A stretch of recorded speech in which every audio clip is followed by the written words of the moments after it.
The first sign something was wrong came in the form of a text she didn't mean for me to see. We were still on vacation. Last night by the ocean, salt in the air. The sound of waves pressing gently against the shore like a lullaby for couples who were still in love. Her phone lit up on the bedside table while she was in the shower. I miss you already. Last night felt real. I stared at the screen longer than I should have. Long enough for the steam from the bathroom to fog the mirror. Long enough for my chest to feel tight, like I'd swallowed something sharp. When she came out wrapped in a towel, smiling like nothing in the world could hurt us, I didn't say a word. I told myself it was a misunderstanding. A friend. A joke. I'd always been good at giving her the benefit of the doubt. That night, she turned away from me in bed. Said she was tired. Said vacation had drained her. I lay there listening to the ocean and wondering when exactly she'd started pulling away, and how I'd convinced myself it was normal. On the flight home, she barely touched me. No hand-holding. No leaning into my shoulder. Just headphones in, scrolling endlessly, her thumb moving faster than usual. When I asked what she was listening to, she smiled too quickly. Just a podcast. I nodded, and felt stupid for even asking. Over the next few days, the distance grew louder. Missed calls. Phone face down. Bathroom doors locked. She laughed more, but not with me. I replayed our vacation memories in my head. The way she'd stayed behind to finish a call. How she'd insisted on separate spa appointments. How she'd gone silent when I talked about our future plans.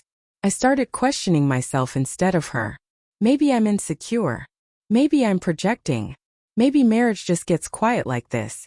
Then one night she left her laptop open. I wasn't snooping. I was returning it to her bag. But there it was, an open message thread. Not hidden. Almost careless. I read slowly, my hands shaking, my mind lagging behind the words. Inside jokes I didn't recognize. Late night plans. Hotel room numbers. A sentence that ended me completely. I wish he were more like you. I feel alive when I'm with you. I closed the laptop and sat there in the dark. No tears. Just a dull ringing in my ears. 10 years of marriage replayed in fragments. Our first apartment, the nights we stayed up dreaming. The promises whispered when life was still simple. When she came home, I didn't confront her. I watched her move around the kitchen like everything was normal. I realized something then. The betrayal wasn't just the affair. It was how easily she lived inside the lie. I disappeared 2 days later. No note. No fight. Just packed a bag and left before sunrise. I blocked her number. Took time off work. Stayed somewhere quiet where no one knew me. For the first time in years, I listened to my own thoughts without interruption. She emailed. Then panicked. Then begged. Then accused me of being cruel. Where are you? Please answer. This isn't what it looks like. You're overreacting. I didn't reply. Instead, I met with a lawyer. Read our messages again. Let the truth sink in fully this time. Love doesn't require you to beg for honesty. Marriage doesn't survive secrecy. 2 weeks later, I returned home briefly, only to leave something behind. Divorce papers. Signed. Waiting on the kitchen counter where we used to eat breakfast together. She called me the moment she found them. Her voice broke. She said it was a mistake. That she was confused. That she loved me. I listened quietly.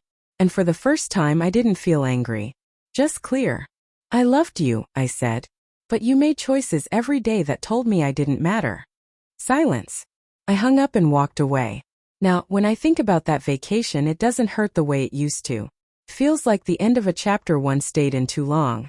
I didn't disappear to punish her. I disappeared to find myself again. And leaving those papers behind wasn't revenge.